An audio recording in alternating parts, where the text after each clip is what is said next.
আসসালামু আলাইকুম everyone, welcome to অরিশাস cooking. আজকে আমরা তৈরি করব শুকনো মরিচ ভর্তা। চলুন কি করে তৈরি করি দেখে নেওয়া যাক।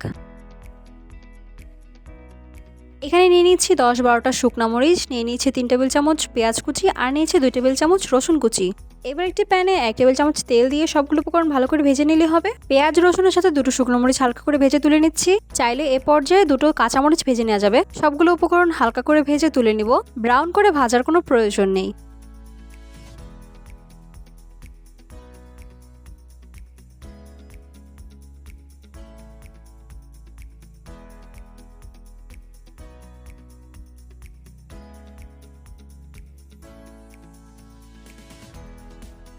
এবার বাকি শুকনো মরিচগুলোকে একটু বেশি করে মচমচে করে ভেজে নিতে হবে।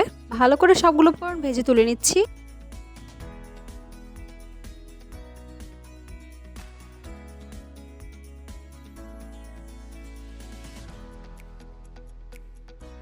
এবার একটি শিলপাটায় আমি ভর্তাটি তৈরি করে নিচ্ছি। সবগুলো ভাজা উপকরণ আমি শিলপাটায় নিয়ে নিচ্ছি। আপনারা চাইলে ব্লেন্ডারে ব্লেন্ড করে নিতে পারেন। ভাজা উপকরণগুলোর সাথে দিয়ে দিচ্ছি 2 টুকরো কাঁচা পেঁয়াজ, আর দিয়ে দিচ্ছি স্বাদমতো লবণ। এবার সবগুলো উপকরণ ভালো করে বেটে নিতে হবে। একদম মিহি করে বেটে নিলেই ভর্তাটি তৈরি হয়ে যাবে।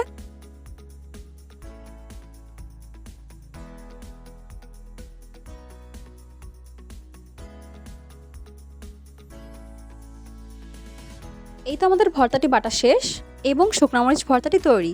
কেমন লাগলো রেসিপিটি অবশ্যই কমেন্ট করে জানাবেন। ভালো লাগলে রেসিপিটি শেয়ার করে দিবেন। এখনও আমার চ্যানেলটি সাবস্ক্রাইব না করে থাকলে অবশ্যই সাবস্ক্রাইব করে দিবেন। Thanks for watching.